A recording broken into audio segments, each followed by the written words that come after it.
여러분 이게 무슨 말인가 한번 들어보십시오. 더 빨리, 더 높이, 더 힘차게. 본래 라틴어로 되어 있던 말이죠. 시티우스, 알티우스, 포르티우스. 바로 올림픽 구호입니다.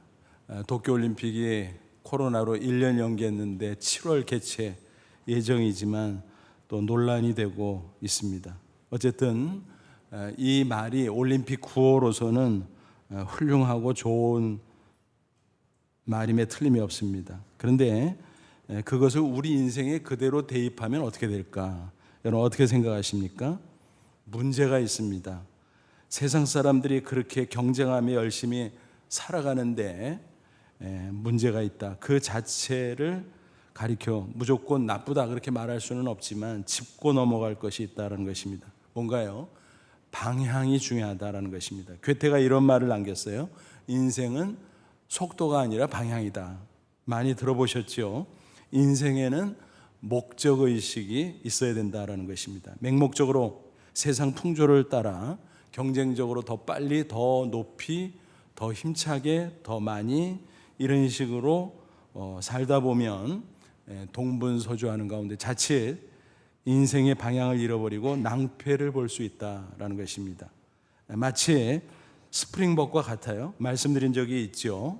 남아프리카에 서식하는 짐승인데 천천히 행렬을 짓고 풀을 뜯으며 지내곤 합니다. 그러다가 한 녀석이 앞서 나가면서 풀을 뜯어 먹으면 뒤에 있는 녀석들이 약이 오르겠죠. 그래서 치열한 경쟁이 벌어지게 됩니다. 서로 앞서 나가려고 질주하기 시작하죠. 나중에는 방향도 목적지도 모르는 채 필사적으로 달려가고 사막을 가로지르고 바다로 가는 경우도 있습니다. 미처 멈추지 못한 채 바닷물로 뛰어들게 되면 수많은 사체들이 바닷물 위에 둥둥 떠 있게 되는 그런 불상사가 생긴다라는 것입니다. 사람들도 어쩌면 그렇게 살아가는지도 모르겠습니다. 그럼에도 오늘도 마냥 많은 사람들은 그렇게 살아가고 있습니다. 세상 사람들은 물론이고 그 가운데 살아가는 그리스도인들조차도 앞뒤 가리지 않고 그렇게 살아가는 경우가 있다는 것입니다. 과연 우리 그리스도인들은 그렇게 살아가야 할까? 전혀 그렇지 않지요. 하나님의 목적, 그것에 방향을 맞추고 살아가야 후회하지 않는 인생을 살아낼 수 있는 것입니다. 성경은 분명 세상 사람들의 그런 방식에 대해서 경계하고 있습니다. 야고보 4장 1절 2절 뭐라고 말씀하지요?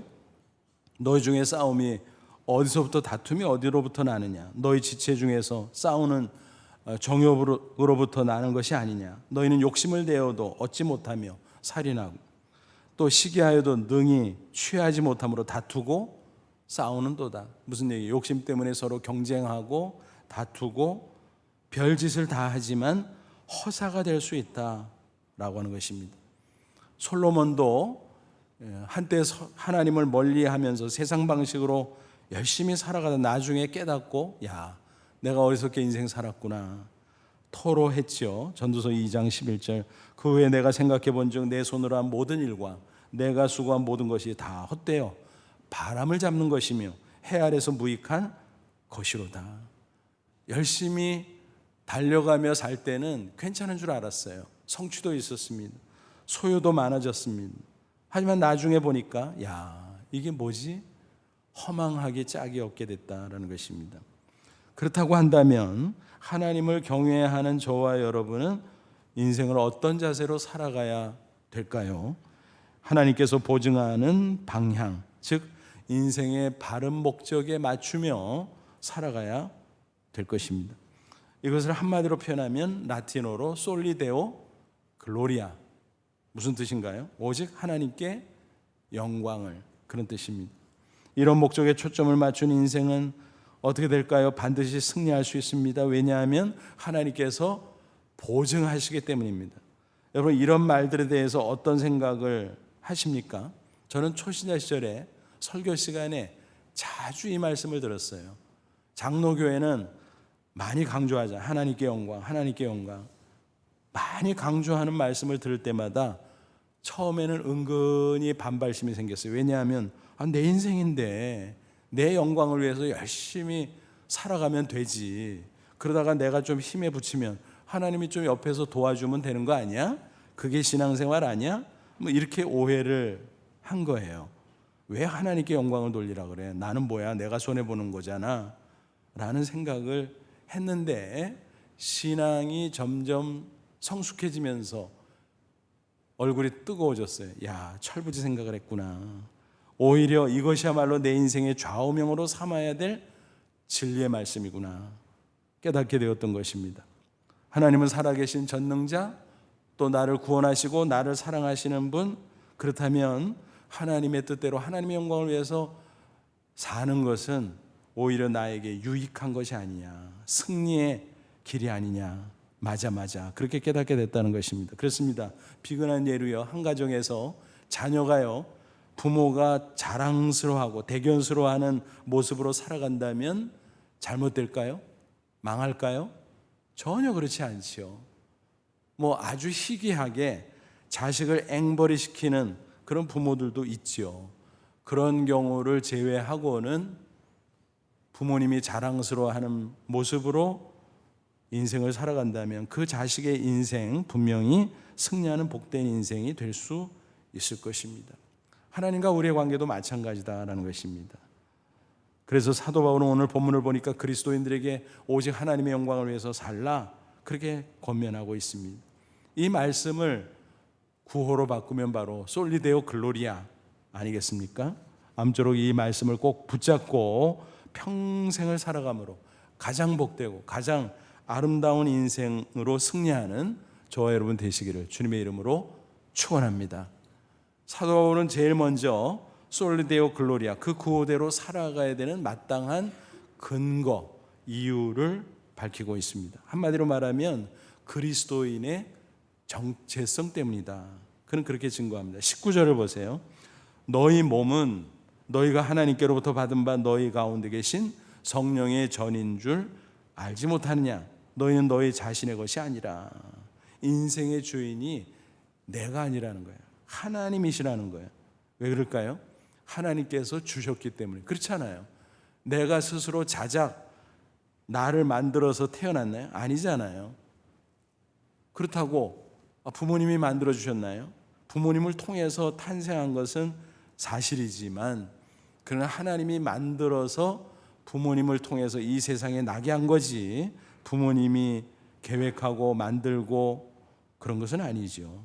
만약 인간이 그럴 수 있다면 불임 가정은 하나도 없겠지요.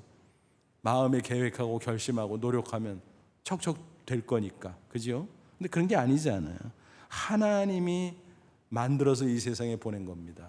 그러니까 하나님은 창조주시구나. 맞습니다. 우주 만물과 더불어 인간을 창조하시고 우리 한 사람 한 사람을 창조하신 창조주님. 예수님도 마찬가지. 성부, 성자, 성령 삼일체 하나님이 창조하셨기 때문에 예수님도 창조주.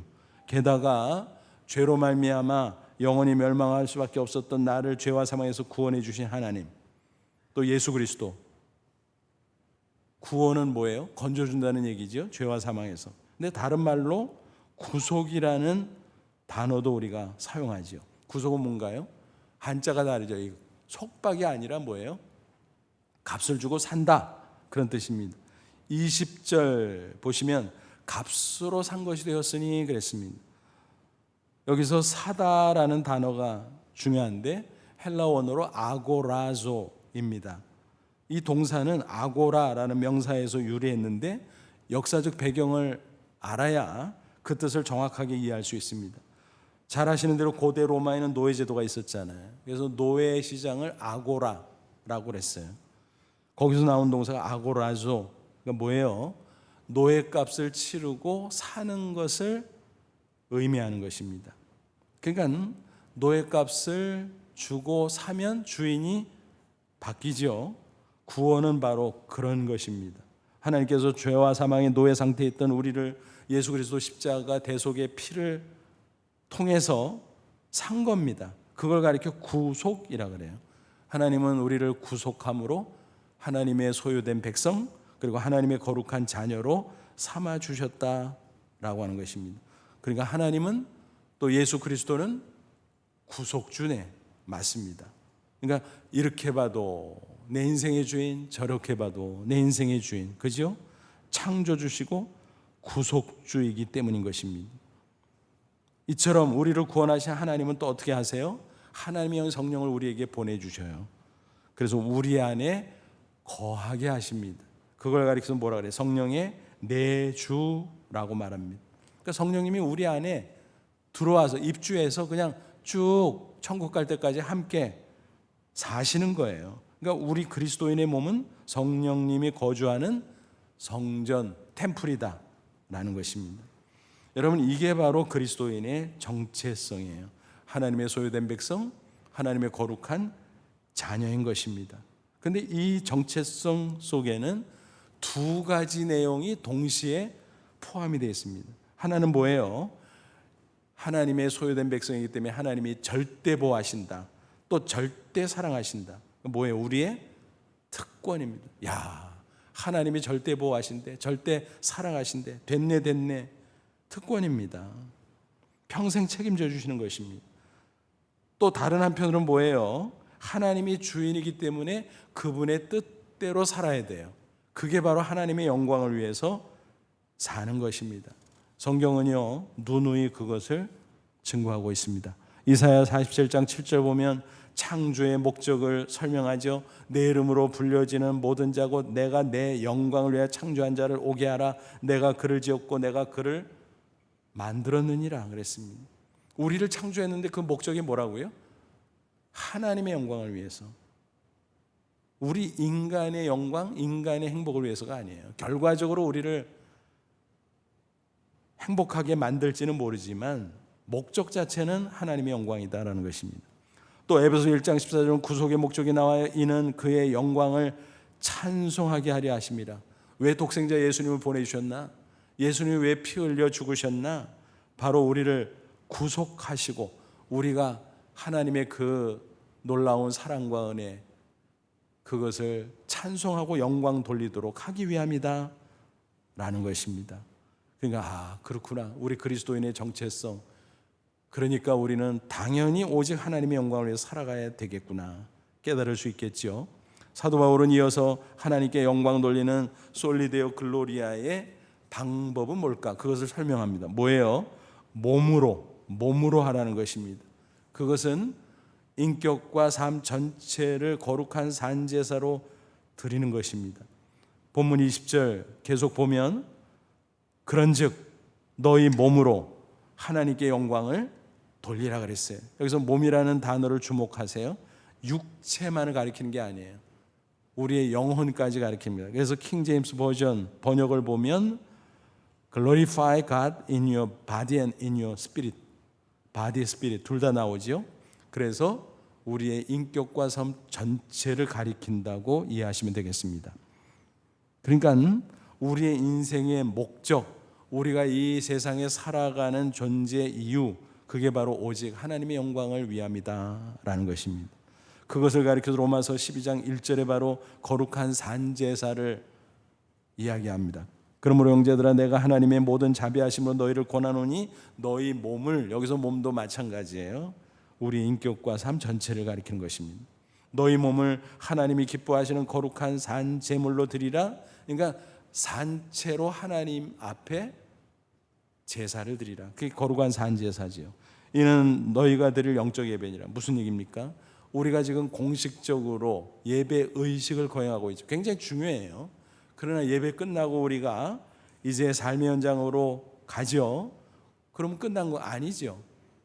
예배 드린 대로 또 깨달은 말씀대로 살아가는 삶이 우리를 기다리고 있습니다. 그 삶을 하나님께서 여전히 보고 계세요. 그래서 그 삶이 하나님께 드려지는 산제물이다. 그래서 오직 하나님의 영광을 위해 하나님의 뜻대로 사는 삶과 인격을 드려야 된다. 그게 거룩한 산제사다라는 것입니다. 구체적으로는 또 뭐라고 설명합니까? 로마서 12장 2절 너희는 이 세대를 본받지 말고 오직 마음을 새롭게 함으로 변화를 받아 하나님의 선하시고 기뻐하시고 온전하신 뜻이 무엇인지 분별하도록. 간단히 말하면 하나님의 선한 뜻대로 살아라 이 말이에요. 그걸 다른 말로는 오직 하나님의 영광을 위해서 살라라는 것입니다. 그러면 하나님이 기뻐하시고 영광 받으시고 우리도 좋고 세상에 하나님의 존재를 드러내고 증거할 수 있다라는 거지요. 그래서 너희 몸으로 너희 인격과 삶 전체로 하나님의 영광을 드러내라 라는 것입니다. 사도 바울은 심지어 이렇게까지 말씀해요. 고린도전서 10장 31절 그런즉 너희가 먹든지 마시든지 무엇을 하든지 다 하나님의 영광을 위하여 하라. 먹는 것도 마시는 것도 그냥 살아가기 위해서 먹고 마시는 거 아니야? 아닙니다. 먹고 마시고 그것이 정말 하나님의 뜻과 하나님의 목적을 지향하는가? 죄를 위해서 먹고 마실 수도 있잖아요. 세상 사람들이 그러잖아요. 우리 그리스도인은 그래서는 안 된다. 무엇을 하든지 우리의 일생에 걸쳐진 직업도 또 매일매일의 일상생활도 일거수일투족도 심지어는 취미생활조차 하나님이 기뻐하시고 하나님의 영광을 받으시는 모습으로 살아가야 된다는 것입니다. 그걸 하나님의 영광을 드러낸다, 하나님께 영광을 돌린다, 하나님을 영화롭게 한다, 이런 다양한 표현으로 말하는데 뭐 다 마찬가지죠. 오늘 본문의 역사적 배경을 조금 참조할 필요가 있습니다. 바울 당시 고린도는 항구 도시로서 무역이 굉장히 발달한 도시였습니다. 당연히 경제적으로 풍요로웠겠죠. 좋은 점이죠. 나쁜 거 아니죠. 근데 정반대로 부정적인 면도 많이 있었다는 것입니다. 우상 숭배가 만연했어요. 도덕적으로 몹시 타락해 있었어요. 특별히 성적으로 문란했는데 얼마나 심각했는지 그런 도시 속에 살다 보니까 그리스도인들도 개념이 없어져 버렸어요. 뭐 다 그러는 거 아니야? 다 그렇고 그렇게 뭐 사는 거지 뭐. 그래서 대수롭지 않게 여기면서 음란에 휩쓸게 되었다. 심지어는 교회 안에까지 음행이 있었다라는 것입니다. 그러니까 사도 바울이 볼 때 얼마나 한심해요. 그래서 안타까운 심에 야 그게 아니야. 우리는 하나님의 소유된 백성 거룩한 하나님의 자녀야. 그런 죄악은 절대로 피해야지. 우리는 오직 하나님의 영광을 위해서 살아가야 되는 거야. 바울은 그렇게 역설했던 것입니다. 이런 삶의 모습은요, 세상의 기준으로 볼 때는 겉보기에 대단해 보일 수도 있고 또 소박해 보일 수도 있어요. 그런 것은 상관이 없어요. 지향하는 목적, 의미가 하나님의 영광을 위한 것이면 충분하다라고 하는 것입니다. 위대한 음악가 바흐의 이야기를 여러분이 잘 아실 겁니다. 그는 자신의 음악을 통해서 하나님의 영광을 드러냈습니다. 하나님 앞에 은혜를 받아서 작곡을 하고 또 그 음악으로 하나님을 찬양하고 영광을 돌렸어요. 그는 작곡을 할 때 오선지 악보를 쭉 그려놓고 끄트머리에 꼭 표시를 했어요. 약어로 SDG, 바로 뭐예요? 솔리데오 글로리아. 그러니까 그의 음악이 위대한 것이 됐고 또 그도 하나님을 영화롭게 할 뿐만이 아니라 자신도 존귀한 음악가가 될 수 있었다라고 하는 사실입니다. 음악가가 세상에 얼마나 많아요. 그러나 하나님의 영광을 위하여 음악을 하는 사람은 다르다라는 것입니다. 또 이런 얘기가 있어요. 건축 공사 현장에 여러 벽돌공들이 일을 하고 있었어요. 근데 지나가던 행인이 물었어요. 못 들어가고 계슈? 그랬더니 첫째 사람이 투덜거리며 대답을 합니다. 아, 뭐라긴 뭐래요. 흙수저니까 이런 노동이나 하고 있지. 그러는 거예요. 근데 둘째 사람은 이렇게 말해요. 아, 보면 몰라요? 건물 짓잖아, 건물. 별 의미 없이 대답을 했습니다. 근데 셋째 사람은 아주 밝은 표정으로 이렇게 대답하는 것이에요. 아, 이거요? 교회당 건축하고 있어요.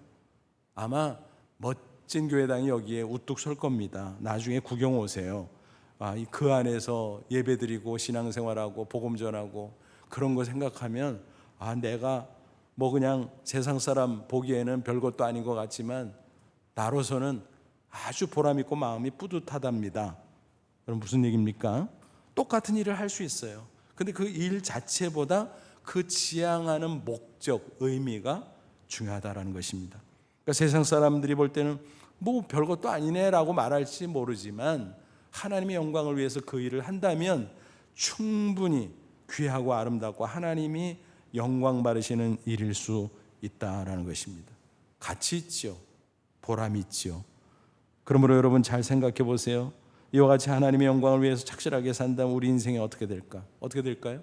잘못돼요? 잘못될 리가 없죠. 하나님이 계신데 어떻게 잘못됩니까? 망할 수 있을까요? 절대로 망할 수 없지요. 반드시 잘 될 줄로 믿습니다. 그러므로 오직 하나님의 영광을 위해 살아감으로 복되고 아름다운 인생 꼭 만들어 가시기를 주님의 이름으로 다시 한번 축원합니다. 그러면 솔리데오 글로리아의 인생을 살 때 구체적으로 하나님께서 어떤 은혜들을 베푸실까? 기쁨을 주세요. 세상에서는요, 열심히 치열하게 살아가다 보면 그 자체 귀한 것 같지만 목적 없이 없다면 어때요? 스트레스 엄청 받습니다. 성취 못하면 좌절해요. 근데 성취해도 허무할 수 있어요. 야, 세상에 내가 이걸 위해서 이렇게 치열하게 살았어. 별것도 아닌데. 허망한 거예요. 목적의식이 없으면. 그러나 하나님의 영광을 위한 목적의식이 분명하면 어때요? 스트레스가 거의 없어요. 뭐 육신을 가지고 살다 보니까 힘들 때도 있지만 그래도 스트레스가 대폭 줄어듭니다. 마음이 기쁘고 즐거워요. 왜? 내가 하는 일이 크든 작든 하나님이 보고 계시고 하나님이 영광 받으시니까 감사하죠. 보람이 있죠. 뿌듯하고 기쁜 것입니다. 뿐만이 아니라 능률도 오를 겁니다. 하나님이 함께 하시니까. 그리고 하나님이 풍성하게 축복해 주실 것입니다. 여러분이 너무나 잘 알고 계신 성구 있잖아요. 마태복음 6장 33절. 너무너무 우리가 좋아하는 말씀이에요. 저는 이 구절을 너무너무 좋아해요.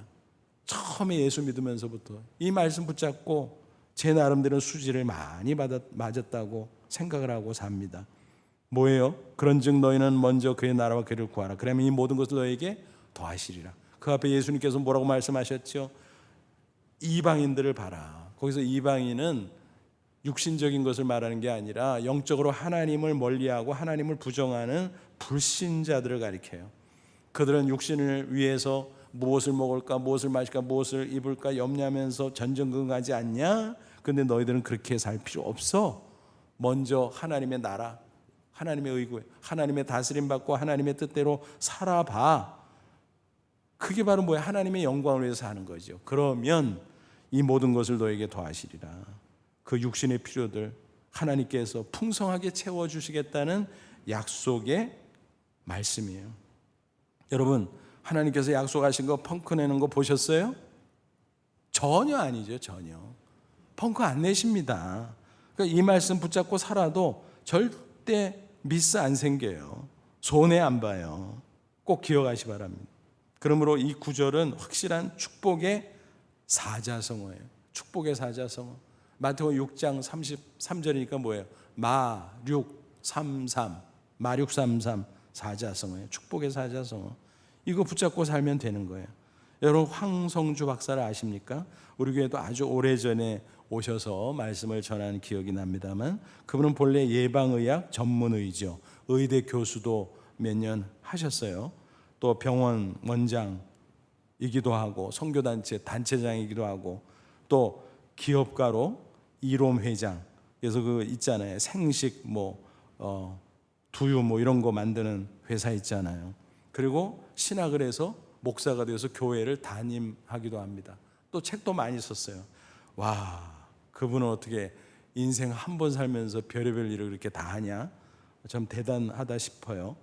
근데 그분이 항상 잘 나갔나? 그건 아니죠. 좌절과 시련의 시기도 있었어요. 특별히 초창기에 20수년 전에 사랑의 클리닉을 막 시작할 때 간증이었습니다. 처음 시작하는데 경제적으로 얼마나 어려운지 너무 힘들었습니다. 그래서 고민하다가 병원 운영을 위해서 수익을 많이 내기 위해서 좀 이렇게 해봐야 되겠다. 그래서 보니까 다른 병원 중에 더러 그렇게 하는 병원이 있어요. 의사가 직접 가지 않고 피를 체열해 오면 그것을 가지고 이렇게 검사 결과를 통보해 주는 방식이었어요. 그거는 검사만 정확하게 하면 되지 쉽게 생각했는데 그게 탈이 난 겁니다. 그리고 그게 탈법적인 것이었던 거예요. 한 번은 제주도의 회사원들을 대상으로 체열을 해가지고 그걸 검사해서 결과를 통보하는 과정 속에서 큰 실수가 벌어진 겁니다. 남자 환자에게 뭐라고 통보했냐 하면은 자궁암 없음. 뭐 없는 게 맞기는 하지만 정확하게 해야지요. 해당 없음이죠. 해당 없음. 그러니까 들통이 나버린 거예요. 그냥 그렇게 하다 보니까 미스가 난 거죠. 큰일 났습니다. 구속 직전까지 가게 됐습니다. 병원 문 닫게 생긴 겁니다.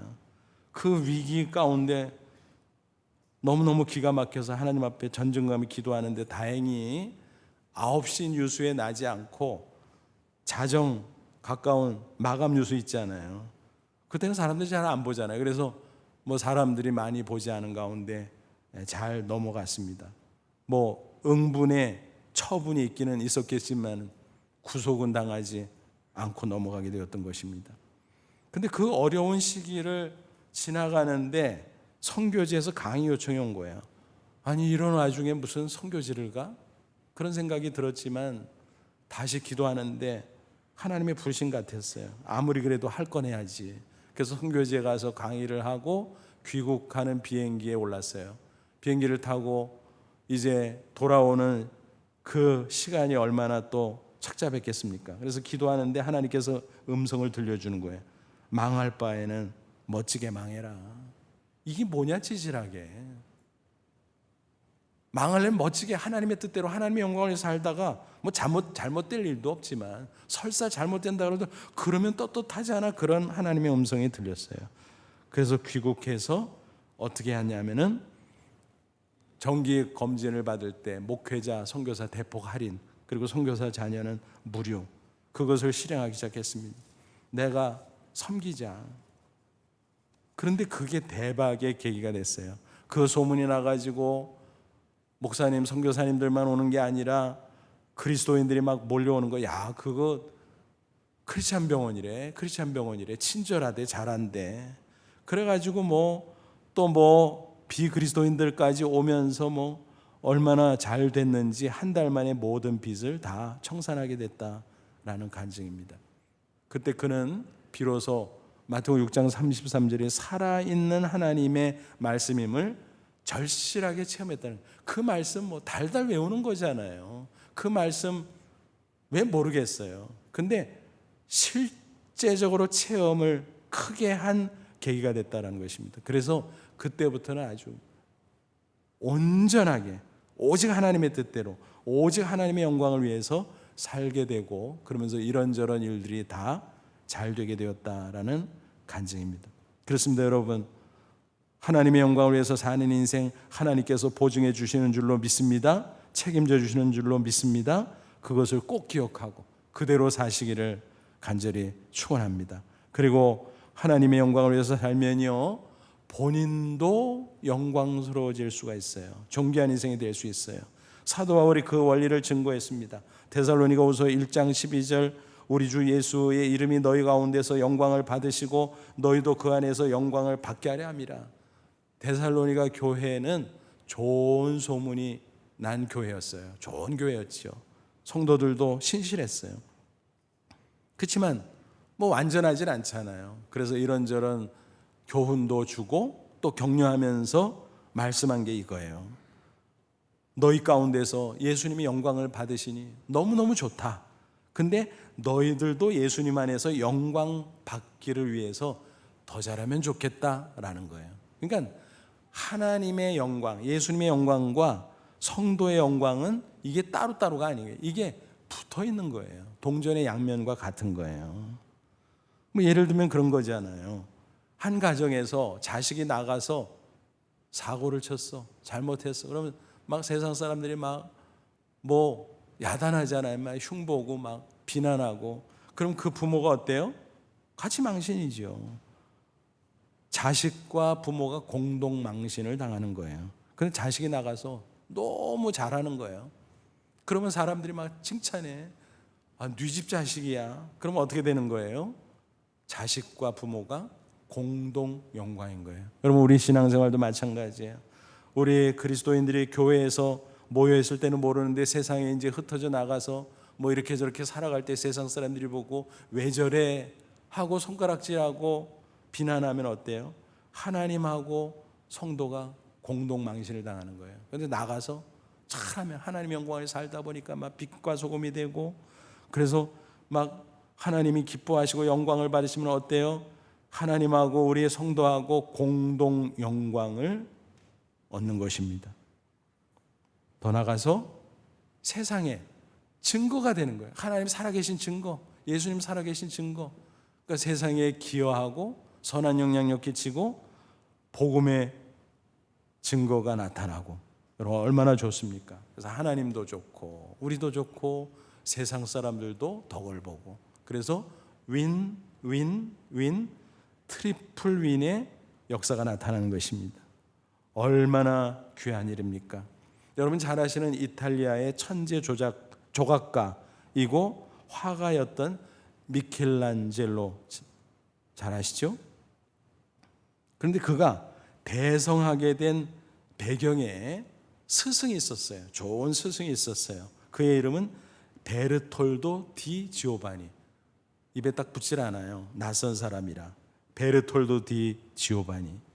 그는 조각가로서 특히 메달 조각에 탁월했습니다.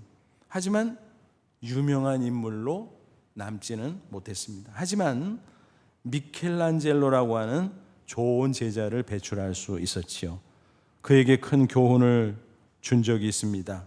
미켈란젤로가 14살 때 그 문화생으로 들어갔어요. 근데 스승이 제자를 보고 야, 대단하다. 재능이 대단하다. 대성하겠다. 그 발견을 한 거예요. 그래서 잘 키워야 되겠다고 해서 훈계하기 시작합니다. 그를 불러놓고 자네 위대한 조각가가 되기 위해서 무엇이 필요할 것 같아? 예, 스승님, 저의 재능과 기술을 갈고 닦고 열심히 해야 되겠다고 생각을 합니다. 아, 그렇지. 하지만 그것만으로는 충분하지 않아. 자네는 재능과 기술을 과연 무엇을 위해서 사용할 건가? 그 목적의식을 결정해야 돼 라고 이야기합니다. 그리고 그를 데리고 두 군데를 구경시켜줬어요. 하나는 술집이었습니다. 술집 앞에 보니까 큰 조각상이 있는 거예요. 이 조각상이 어떻냐? 아유, 멋있습니다. 그래, 좋아. 또 가보자. 큰 예배당 앞에 조각상이 서 있는 거예요. 이 조각상은 어떠냐? 아유, 정말 멋있고 아름답습니다. 그래, 둘 다 멋있지. 근데 그 차이가 뭔지를 아느냐? 술집 앞에 있는 조각상은 거기에 드나드는 사람들의 쾌락을 위해서 세워진 거야. 근데 교회당 앞에 조각상은 하나님의 영광을 찬양하기 위해서, 그리고 교회당을 드나드는 사람에게 은혜를 끼치고 감동을 주기 위해서 세워진 거란다. 무슨 말인지 알아듣겠니? 그러면 너는 앞으로 어떤 조각가가 되고 싶은가? 물었습니다. 그러자 어린 미켈란젤로는 큰 도전을 받고 3번 확실하게 이렇게 대답을 했다고 합니다. 하나님을 위하여, 하나님을 위하여, 하나님을 위하여 조각가가 되겠습니다. 그게 바로 그가 대성하게 된 이유였다라고 하는 사실입니다. 정말 그렇습니다. 세상에 각 분야별로 잘난 사람들이 얼마나 많아요. 정말 그래요. 이렇게 보면은 야, 정말 잘난 사람들 어마어마하게 많아요. 각 분야마다. 그렇잖아요. 그런 가운데 우리가 살아가고 있어요. 그럼 우리가 어떻게 살아가면 좋겠나? 막 경쟁하고 치열하고 스트레스 엄청 받지요. 제대로 안 될 때도 너무나 많지요. 여러분, 우리는 그렇게 살 필요가 없어요. 하나님의 영광을 위해서 살아가면 하나님이 기뻐하세요. 영광을 받으세요. 우리를 존귀케 하십니다. 또 우리와 함께 하시니까 더 잘 될 수 있어요. 그러므로 우리의 있는 자리에서 크든 작든 높든 낮든 최선을 다할 수 있기를 바랍니다. 설사 세상에서 빛을 보지 못한다고 할지라도 천국에 들어갈 때 영원히 빛나는 별과 같은 존재로 우리를 우뚝 세워 주실 줄로 믿습니다. 여러분, 단 한 번뿐인 인생 꼭 승리하기를 소원하십니까? 그러시죠? 그렇다면 인생의 속도보다 방향을 바로 잡으시기를 바랍니다. 인생의 크기보다 목적을 바로 정하시기를 바랍니다. 오직 하나님께 영광, 솔리데오 글로리아, 이 진리의 말씀을 붙잡으시라는 말씀입니다. 그리고 자손들에게도 꼭 가르쳐 주시기를 바랍니다. 자녀들에게요, 공부하라 말라. 뭐 그렇게 하고 씨름할 것도 없어요. 왜냐하면 목적의식이 딱 수립이 되면 자기들이 알아서 하게 돼 있어요. 그게 동기부여가 되는 거잖아요. 한 번은 유학생에게 이런 얘기를 들었어요. 자기가 보니까 미국의 좋은 대학에 유학 온 학생들 보니까 중간에 막 탈락자가 많대요. 막 50%도 제대로 졸업을 못하고 또 졸업을 해도 뭐 가까스로 졸업하고. 그래서 왜 그런가 자기는 나름대로 분석을 해봤더니 목적의식이 없는 애들이 그렇다는 거예요. 그러니까 힘든 거예요. 목적의식이 없으니까. 그리고 자꾸 딴 데 신경 쓰고 노는데 정신 팔리고 그러다 보니까 탈락되고 졸업도 가까스로 그렇게 된다는 거예요. 그런데 목적의식이 있으면 쫙 밀고 나간다는 거예요. 여러분 그게 원리 아니겠습니까? 그러므로 부디 이 진리를 인생의 좌우명 삼고 살아감으로 꼭 승리하는 저와 여러분 그리고 우리 자손들이 다 되기를 주님의 이름으로 축원합니다. 기도하겠습니다. 이 말씀 붙잡고 기도하자. 하나님, 그렇습니다. 나를 구속하사 하나님의 소유된 백성 거룩한 자녀 삼아주셨사오니 감사합니다. 천국 가는 그날까지 절대보 절대 사랑으로 나를 인도해 주실 것을 믿습니다. 그러니 마음 푹 놓고 솔리데오 글로리아, 오직 하나님의 뜻대로 하나님의 영광을 위해서 내가 있는 자리에서 최선의 삶을 살게 하옵소서. 우리 자손들에게도 이 신앙 전수하게 하옵소서. 그래서 승리하게 하옵소서. 우리 다 같이 간절한 마음으로 잠시 기도합니다. 하나님 아버지 은혜를 진심으로 감사합니다. 이 시간 주의 말씀으로 가르쳐 주시고 격려해 주시니 감사합니다. 솔리데오 글로리아, 이 진리의 말씀 붙잡고 이 목적의식을 가지고 살아가게 하여 주옵소서. 우리 자녀 손들에게도 이 신앙이 잘 전수되게 하옵소서. 그래서 복되게 하시고 존귀케 하시고 하나님의 영광을 빛냄으로 말미암아 우리도 더 잘되는 인생의 모습으로 하나님께 영광 돌리고 세상에 증거가 될 수 있도록 역사해 주시옵소서. 예수님의 이름으로 기도하옵나이다. 아멘.